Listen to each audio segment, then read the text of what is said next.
नमस्कार मंडळी. मी जसं तुम्हाला मागच्याही काही व्लॉग्समध्ये सांगितलंय की माझी भारतातली दिवाळी खरंच खूप खास होती. त्यामध्ये दिवाळीसारखा सण भारतात साजरा करता येतोय हे एक खास कारण होतंच. पण यावर्षी मला अशा काही गोष्टी करायला मिळाल्या होत्या की ज्या कित्येक वर्षात केल्या नव्हत्या. त्यातलीच एक गोष्ट म्हणजे आम्ही भाऊबीजेच्या दिवशी कियांश आणि किमयाला घेऊन संभाजी बागेत गेलो होतो. संभाजी बागेत दरवर्षी किल्ला बनवण्याची स्पर्धा असते. ही स्पर्धा अनेक वर्षांपासून इथे चालू आहे. ही स्पर्धा म्हणजे पारंपरिक पुणेरी दिवाळीची ओळखच आहे असं म्हणायला काही हरकत नाही. ज्या वेळेला आम्ही भारतात होतो आणि त्यावेळेला आयुष आणि अद्वय लहान होते तेव्हा माझे बाबा त्यांना इथे हे किल्ले दाखवायला घेऊन यायचे आणि आयुष अद्वयला ते खूप आवडायचं, खूप खुश असायचे. आता माझे बाबा या जगात नाहीये आणि आयुष अद्वय पण आता भारतात नाहीयेत. पण यशस्वी मात्र तिला जसं जमेल तसं मुलांना हे किल्ले दाखवायला घेऊन येत असते. मराठी साम्राज्याच्या वैभवाची झलक दाखवणारे बरेचसे किल्ले ते इथे साकारले जातात.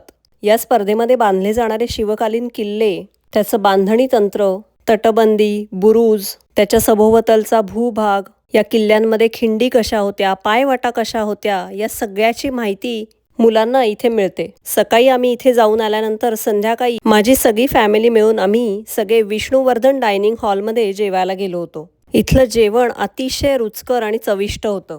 इथे आम्ही एकत्र जेवणाचा आनंद घेतलाच, पण सगळं कुटुंब मिळून गप्पा टप्पांचा पण खूप आनंद घेतला. बरेच दिवसांनी हा योग आला होता. माझ्या माहेरच्या कुटुंबामध्ये सगळ्यात मोठी मुलगी मी, त्यामुळे सगळ्यांचा माझ्यावर खूप जीव.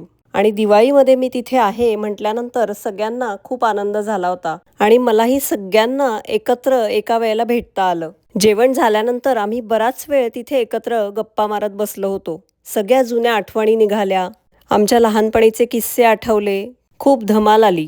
आणि मी खरंच नशीबवान आहे की माझं माहेरचं कुटुंब आणि सासरचं कुटुंब अजूनही एकत्र आहेत. माझ्या माहेरच्या कुटुंबामध्ये मी सगळ्यात मोठी मुलगी असले तरी तेव्हाही माझे लाड तितकेच व्हायचे आणि अजूनही माझे तेवढेच लाड होतात. माझं मलाच कधीतरी नवल वाटतं की मी या सगळ्यांना सोडून एकटी अमेरिकेत कशी राहते. पण म्हणतात ना, काही गोष्टींना इलाज नसतो, तसं आहे ते. आता माझ्या अजून एका कुटुंबाला भेटूयात, ते म्हणजे आपल्या चॅनलवरचे सबस्क्रायबर्स. तिथे मला पटवर्धन फॅमिली आणि आपटे फॅमिली भेटली. आता ते माझे व्हिडिओज रेग्युलरली बघतात, त्यामुळे त्यांनी मला ओळखलं, पण मी त्यांना काही ओळखलं नव्हतं. पण नंतर आमची इतकी छान ओळख झाली की असं वाटलंच नाही की आम्ही पहिल्यांदा भेटलोय.